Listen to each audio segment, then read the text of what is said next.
네, 안녕하세요. 인터TV의 MC 발렌시아 박시아입니다. 오늘은 새로운 콘텐츠로 인사를 드리는데요. 먼저 인사부터 해볼까요? 네, 안녕하세요. 현호날두 이현호 기자입니다.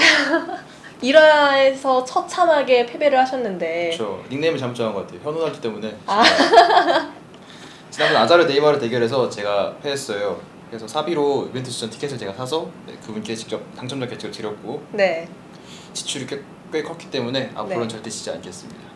절대 지지 않겠다라고 하셨는데요. 인사해 주시죠. 그때부터 문제였네요. 저 친구가 이벤트 티켓을 자비로 사는 순간부터 악몽의 시작이 그때부터 된 것 같은데 호날두도 맛이 갔고요. 새로운 닉네임 추천해 주세요. 현호날두 말고 할 만한 게 뭐가 있을지. 이건 아무도 관심 없어요. 혼자 말한 거예요. 네, 아무튼 저는 네. 다시 인사드리겠습니다. 저는 인터뷰에스의 히어로 인터뷰 월드스타 정준 기자입니다. 오늘도 이거 금기어죠. 이현호 기자를 박살내러 나왔습니다.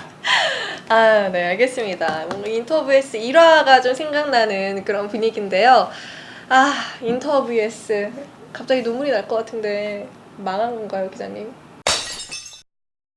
자, 아쉽네요. 저는 사실 인터뷰에스 굉장히 재밌었거든요. 기자님들 지갑 터는 것도 보고 개인적으로 너무 행복한 그런 방송이었는데 너무 아쉽고요. 자, 그래도 인터뷰에서 인터TV에서 정규 방송을 만들었으니까 더 좋은 걸 수도 있잖아요? 네, 사실 시사신 부담이 없었는데요. 저희는 상당한 부담감이 있었죠. 스트레스 받았어요. 네, 그래요? 막 머리도 빠졌다 하더라고요. 이번 주 티켓도 상당히 비쌌는데 어쨌든 이제 새로운 콘텐츠 돌아왔습니다. 사실 인터풋볼 하면은 대표적인 콘텐츠가 바로 주간 EPL 프리뷰입니다. 그래서 그 박주성 기자, 그러니까 박펠레를 만든 유명한 콘텐츠인데요. 저희 회사에서 유명해지고 다른 회사로 갔죠. 아주 나쁜. 네. 어쨌든 주말 예능이라 불리는 이제 EPL이 이제 돌아왔습니다. 그래서 인터풋볼과 인터TV가 합작해서 주간 EPL 프리뷰를 방송 콘텐츠를 만들어 보려고 합니다. 그러니까 지난 시즌과 마찬가지로 철저한 분석 그리고 시아 씨랑 저희 함께 하면서 또 재밌는 좀 유쾌한 웃음도 좀 들 수 있게 열심히 준비했으니까요. 이번 시즌 재밌게 EPL을 좀 즐겨주셨으면 좋겠습니다. 네, 맞습니다. 사실 저도 인터풋볼 기사를 통해서 이 주간 EPL 프리뷰 많이 봤었거든요. 그런 만큼 좀 기대가 크고요. 그 전에 우리 마무리해야 될 건 마무리해야 되잖아요. 그쵸. 네, 이벤트 당첨자부터 이야기를 한번 해볼게요. 인터뷰에스 3화에서 아스널과 맨유 아스널에 대해서 좀 치열하게 싸웠는데요. 결과가 나왔죠? 그렇습니다. 승리의 아이콘. 네, 제가. 승아. 네, 잠깐 이현호 기자를 그때 처참하게 이기고요. 두 번째 네. 방송에서는 제가 좀 아쉽게 졌는데 사실 좀 당연한 결과라고 생각을 해요. 비교가 되겠습니까? 아스널 따위가 사실 맨유가 워낙 더 좋은 클럽이고 이건 기록상 나와 있는 거기 때문에 크게 네. 걱정하진 않았고요. 네, 알겠습니다. 그럼 본격적으로 한번 시작을 해보도록 할까요?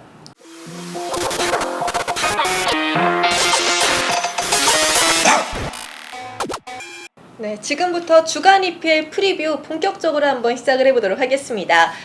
지난 시즌 EPL은 사실 맨시티와 이 리버풀의 우승 경쟁이 가장 기억에 남는데요.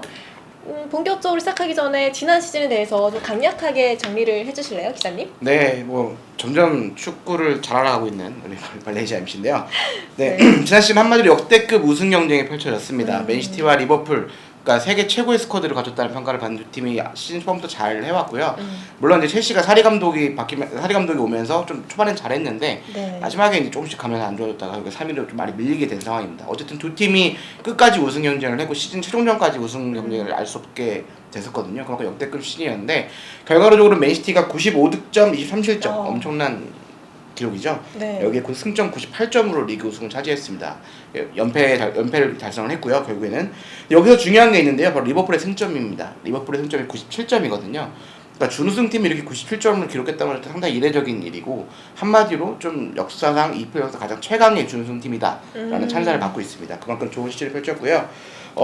두 팀이 워낙 잘해서 좀 빅식스가 좀 무너졌다는 얘기는 있는데 어쨌든 첼시, 토트넘, 아스널, 맨유 이 순서대로 리그를 순위가 나눠졌고요. 이 네 팀이 그러니까 두 팀이 워낙 잘했기 때문에 두 장을 이미 챔피언스리그에 나가버렸고 이 두 장을 가지고 네 팀이 끝까지 치열하게 싸웠습니다. 결론적으로는 첼시와 토트넘이 좀 승자가 됐고요. 여기에 이제 좀 빅시스 전쟁이 또 흥미로웠지만 뭐 승격팀의 반란, 울버햄튼이라든가 에버튼, 레스터, 그다음에 웨스트햄 이런 좀 투자를 많이 한 팀들이 좀 중상위권을 유지를 하면서 이 팀들도 유로파리그 진출을 위해 상당히 치열한 경기를 펼쳤습니다. 그래서 상당히 흥미로웠던 시즌일 수 있고요. 아쉽게도 승격을 했던 팀이 바로 카디프 플럼인데 이 팀이 다시 강등이 됐고 특히 플럼은 돈을 상당히 많이 썼어요. 사실 뭐 1,000억 가까이 썼다는 얘기가 있는데 그런데도 떨어졌습니다. 그리고 허더스필드 좀 투자가 없는 팀, 이 팀이 일찌감치 최하에 떨어지면서 시즌이 마무리가 됐습니다. 네, 그렇군요. 아니, 근데 사실 개인상에 있어서도 좀 치열하지 않았어요? 그렇죠. 개인상도 굉장히 치열했어요. 일단 지난 시즌 득점왕이 총 3명이 나왔는데요. 리버풀의 마네, 살라 그리고 아스날의 오바메양이 모두 각각 22골씩 넣으면서 득점 1위에 올랐습니다. 도움왕은 첼시의 아자르가 총 15개를 기록해서 도움왕에 올랐습니다. 네, 자, 두 분 모두 정리를 너무 잘해주셔서 뭐라 할 얘기가 없고요. 자, 이번에는 이번 시즌에 대해서 한번 이야기를 해봐야 될 것 같아요.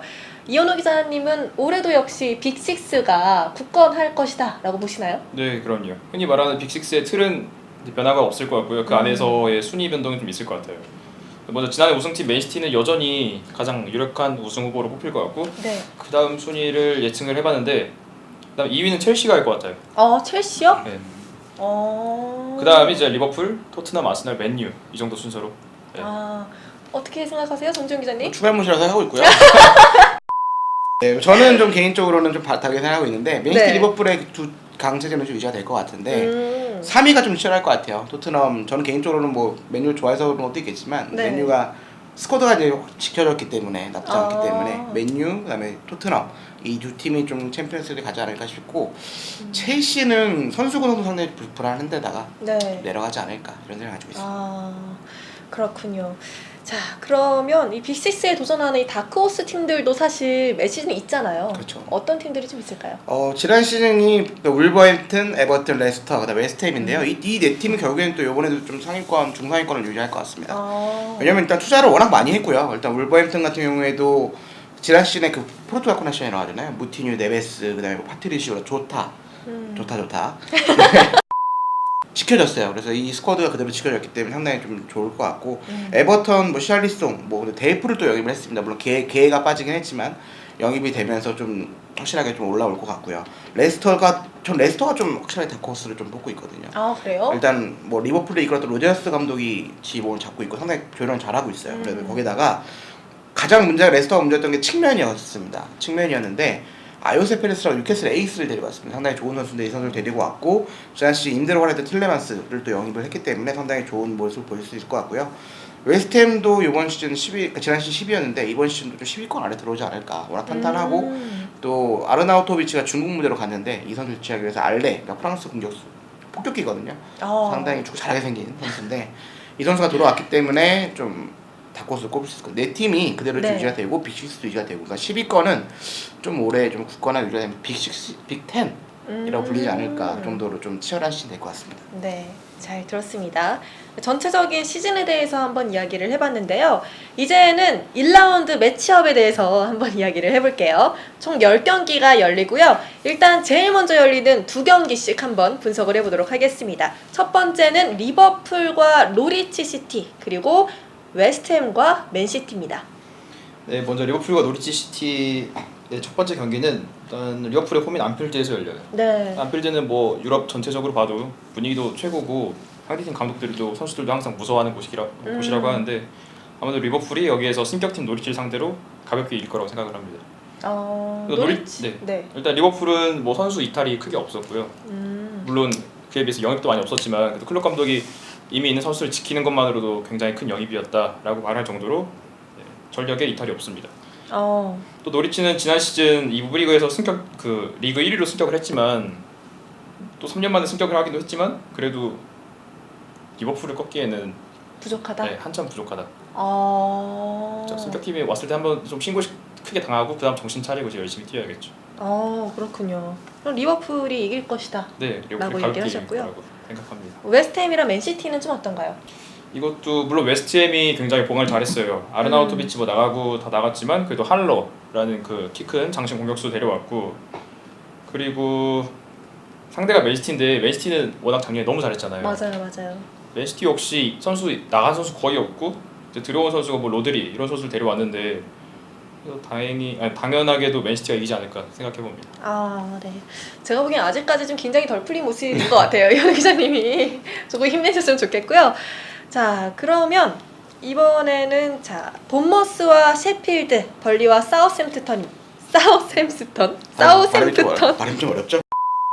셰필드 두 팀 다 일단은 끈끈한 조직력. 그러니까 지난 시즌 노리치 같은 경우에는 푸키라는 막 걸출한 공격수가 있었어요. 그래서 그런 득점왕 차지하면서 이제 노리치 활약이 엄청 났었는데 네. 셰필드는 준우승을 차지하면서 그렇게 활약이 좋은 선수라기보다는 끈끈한 좀 공수별로서 좋은 팀이었고 근데 하필 만난 팀이 또 본머스입니다. 본머스 역시 에디 하우 그러니까 본머스 선수가 가장 역사상 최고의 감독이라 평가를 받는 그러니까 승격을 이끈 감독이기 때문에 이 감독이 조직력을 잘 만든 팀입니다. 그래서 본머스 조직력 대 조직력이 대결이 될 것 같고요. 셰필드에서 주목하는 샤프라고 이제 이 팀의 레전드 선수입니다. 공격수인데 이 선수 좀 주목해야 될 것 같아요. 그러니까 지난 시즌은 본머스는 14위, 셰필드는 승격팀인데 개인적으로 이 경기는 좀 무승부가 좀 예상이 됩니다. 무승부. 네. 물론 본머스의 전력이 조금 더 좋다고 볼 수 있지만 네. 또 개막전에 항상 이변도 나오거든요. 맞아요, 승격팀이. 근데 이변을 할 수 있는 게 노리치가 리버풀을 꺾기는 좀 어려울 것 같고 셰필드가 좀 선전을 보이면서 본머스와 좀 대장경을 할 것 같습니다. 네. 그리고 이름이 어려운 사우샘프턴과 죄송합니다. 번리인데요. 이 팀 두 팀은 지난 시즌에도 이렇게 치열하게 이제 하위권 경쟁을 했던 팀이에요. 그러니까 네. 번리가 15위, 사우샘프턴 16인데 좀 두 팀은 좀 감독들을 좀 주목을 해야 될 것 같아요. 번리도 역사상 최고의 감독이랑 션디시 감독, 이 감독이 예전에 뭐 이달의 감독상도 받을 정도로 상당히 돌풍을 일으켰던 감독인데 수비력에 상당히 강점을 가지고 있고요. 그리고 사우샘프턴은 오스트리아의 클럽, 그러니까 알프스 클럽이라 불리는 감독인데 하제니틸 감독이라고 이 감독이 들어오면서 지난 시즌에 막 이렇게 중간에 그러니까 부임을 했거든요. 근데 중간에 딱 확 달라졌어요. 강등 1순위였는데 이 감독이 부임하면서 조금 달라지더니 결국에는 잔류를 했거든요. 그래서 상당히 좋은 감독인데 두 감독의 지략 대결 상당히 대결이 좀 볼만할 것 같은데 키 플레이를 하나씩 꼽아주자면 일단은 버니에는 제이루트 돌아왔습니다. 버니에 뛰던 선수가 사우샘프턴 뛰는 선수인데 원래 버니 출신이에요. 이번에 버니에 다시 돌아오면서 이 선수가 부상만 아니었으면 사실 잉글랜드 최고의 선수가 될 수 있을 거다라는 평가가 돌았던 선수인데 어쨌든 돌아왔으니까 과연 친정팀 상대로 어떤 모습 보일지가 좀 기대가 되고요. 사우샘프턴에서는 이제 잉스를 완전 영입을 했습니다. 임대 선수였는데 이 선수가 좀 공격수인데 좀 주목을 좀 받고 있고 그다음에 레드먼드 이 선수도 지금 레이스 역할을 잘해줬기 때문에 두 선수가 좀 기대가 되고 있고 개인적으로는 그래도 조금 사우샘프턴의 전력이 좀 좋지 않나 그래서 사우샘프턴 승리를 좀 예측해 보겠습니다. 자, 이렇게 듣다 보니까 정말 점점 더 기대가 되는 것 같은데요. 자, 다음 경기로 넘어가도록 하겠습니다. 팰리스와 에버턴 그리고 watford와 브라이튼입니다. 다시 한번 이현우 기자님이 분석을 해주시죠. 네, 먼저 선수 영입이나 나간 소식을 먼저 전하면은 팰리스는 수비 에이스였던 완 비사카가 나갔어요.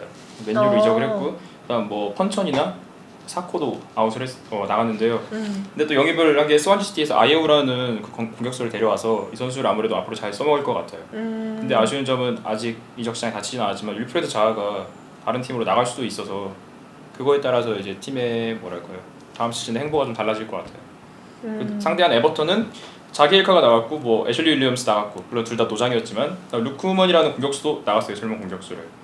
그다음에 안드레 고메스라는 임대생이 있었는데 그 선수를 완전 영입하면서 중원을 보강했고요. 그다음에 맨시티에서 델프라는 베테랑 수비수를 또 데려왔습니다.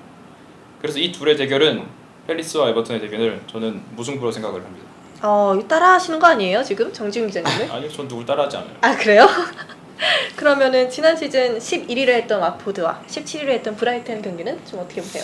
근데 watford와 브라이튼 이건 좀 watford의 승리를 예상하는데요. 일단 watford는 전력 변화가 크게 없었어요. 근데 여기에 영입한 자원을 보면은 도슨이나 주앙 페드로라는 이런 자원들을 영입하면서 기존의 고춧가루 팀 이미지에다가 더 매운 고춧가루 팀이 될 것 같고요. 근데 브라이튼은 작년에 사실 강등을 겨우겨우 피했잖아요. 근데 그에 비해서 보강이나 이런 게 눈에 띈 선수를 영입하지 않아가지고 이번 시즌도 좀 어렵게 잔류를 하거나 말거나 딱 이 선에 걸쳐 있을 것 같은 팀이에요. 그래서 watford의 승리를 예상합니다. 네, 참 어떻게 될지 한번 두고 보도록 하고요. 자, 이제 기다리고 기다리신 우리 손흥민 선수가 소속되어 있는 이 토트넘의 경기를 한번 예측을 해볼게요. 요즘 책 쓰신다고 바쁘시잖아요. 네, 유럽 축구 모델리그 스카우트 리포트를 쓰고 있는데 좀 많이 좀 얼굴이 투재하죠. 네. 뭐 크게 달라지지 않은 것 같긴 한데. 그래서 기자님의 분석이 조금 더 기대가 돼요. 네, 그 좀 아무래도 책을 쓰다 보니까 EPL도 EPL 담당을 했거든요. 네. 그래서 좀 그렇구나. 많이 보고 있는데 일단 기대를 많이 하시는 토트넘과 이제 에스턴 빌라 이 두 팀이 이 팀을 먼저 분석을 좀 해보려고 합니다. 네. 근데 토트넘은 아쉽게도 이제 우리의 월드 클래스, 우리 형 다 갖다 붙여도 될 것 같아요. 호날두가 이제 금기어가 되면서 네. 거의 뭐 우리 형의 이제 자리를 거의 차지하고 있는 손날두가 아니라 이제 호날두가 이제 뭐 이런 얘기는 또 안 되겠네요. 손흥민 선수가 이제 지난 시즌에 이제 그 리그에서 이제 퇴장을 당하면 징계를 받아가지고 사실 이번 개막전에 결장을 합니다. 근데 그게 좀 아쉬움이 있을 것 같아요. 그래서 좀 분석을 해보면 네. 그래도 토트넘이 어쨌든 지난 시즌 이제 4위 그리고 사실 챔피언스 결승까지 간 팀입니다. 특별한 그 공백이 아예 없거든요. 그래서 오히려 은돈벨레, 그러니까 클럽 레코드가 엄청난 이적료로 되고 온 선수를 영입을 했기 때문에 지난 시즌에 중원에서 시소코가 너무 분전했어요. 혼자. 되게 불쌍해 보여. 솔직히 그 정도로 혼자 뛰어다니는 거야. 다들 네. 뭐 안 뛰고 뭐 사실 이렇게 케인이라든가 뭐 이렇게 앞선들은 이렇게 많이 뛰는 선수들은 아니기 때문에 시소코 혼자 이렇게 확 분전했는데 은돈벨레를 데리고 오면서 확실히 중원에 좀 조화를 맞췄습니다. 손흥민이 없긴 하지만 일단 지난 시즌에 최고의 활약을 할 때도 루카스 모우라 그 자리에 뛸 수 있고요. 그래서 케인, 그러니까 물론 데스크 라인이 좀 개막전에 가동이 안 되겠지만 어쨌든 케인, 뭐 알리, 에릭센, 그다음에 에릭센이 지금 방송 시점이 사실 촬영 시점이 좀 뒤라서 에릭센의 거치가 조금은 불안하긴 하지만 만약에 남는다고 하면은 이 라인이 가동될 거고요. 그런 대신 모우라, 그다음에 은돈벨레, 그다음에 시소코 요 라인도 가동될 것 같습니다. 사실은 토트넘이 좀 가볍게 승리를 하지 않을까 싶은데 근데 에스턴 빌라에 좀 별로 또 만만치 않습니다. 어쨌든 승격팀의 노리치 시티나 셰필드 같은 경우에는 물론 잘할 수 있지만 에스턴 빌라가 사실 돈을 엄청 썼어요. 정말요? 그러니까 이렇게 이적 시장을 주도했다고 말할 수 있을 정도로 한 1,000억 정도 넘게 썼는데 그러면서 주축 선수들 다 지켰습니다. 챔피언십에 올라오는 그러니까 승격에 기여도 다 지켰고 여기에 토트넘이 노렸던 선수가 있어요. 그릴리쉬라고 그러니까 잉글랜드의 미래라고 불리는 선수인데 이 선수가 지난 시즌에 계속 좀 부상을 당하다 지난 시즌에 이제 복귀해서 엄청 좋은 모습을 보였거든요. 그러니까 사실상 팀의 에이스 이 선수의 활약에 따라서 토트넘과의 어떤 재밌는 승부가 되지 않을까. 토트넘이 노렸던 선수이기 때문에 좀 더 재밌는 매치업이 될 것 같습니다. 근데 그래도 결론적으로 토트넘이 좀 승리를 하지 않을까라는 생각이 듭니다. 무승부 어때요? 그래도 토트넘. 알겠습니다. 아니요, 우리 흥민이 형이 우승을 한번 할 때가 되기 때문에 더 재밌는 매치업은 사실 좀 기울지 않는 매치업이 하나 더 있는데 레스터와 울버햄튼. 네, 제가 지난 시즌에 두 팀 그리고 올 시즌도 좀 다코스를 꼽았던 팀 붙는데 이건 예측이 정말 안 될 것 같아요. 그럴게요. 두 팀 모두 일단은 영입이 괜찮게 다 지켜졌고요. 일단 울버햄튼은 아까 말씀드렸던 포르투갈 커넥션이 그대로 유지가 되고 있고 여기에 좀 잘했던 지난 시즌에 잘했던 덴동커를 확실하게 완전 영입을 했거든요. 그래서 울버햄튼도 전력이 상당히 좋은 상황이고 레스터는 로저스 감독이 좀 이끌면서 확실하게 좀 조직력이 좋아지고 있는데다가 그 측면에 페레스 선수 그 측면이 좀 문제였는데 페레스 선수를 영입을 했고 그다음에 틸레만스를 이제 완전 영입을 했습니다. 두 팀 모두 지난 시즌 잘했던 선수를 다 지키고 임대생을 완전 영입을 했거든요. 그래서 재밌는 경기가 예상이 되는데 레스터는 역시 빠른 역습, 울버햄튼은 좀 점유율에 의한 좀 축구 두 약간 다른 축구가 좀 격돌을 하기 때문에 재미가 상당히 있을 것 같아요. 가장 기대되는 경기로 꼽으시는 거죠? 저는 개인적으로 물론 뒤에 빅매치가 있겠지만 이 경기가 좀 올 시즌에 좀 중위권 판도를 결정하지 않을까 싶은데 결론은 무승부가 되지 않을까. 무승부? 너무 팽팽하게 끝날 것 같습니다. 네, 알겠습니다. 자, 다음 경기는 기성용 선수가 있는 뉴캐슬과 아스널의 경기입니다. 어떻게 예상하세요?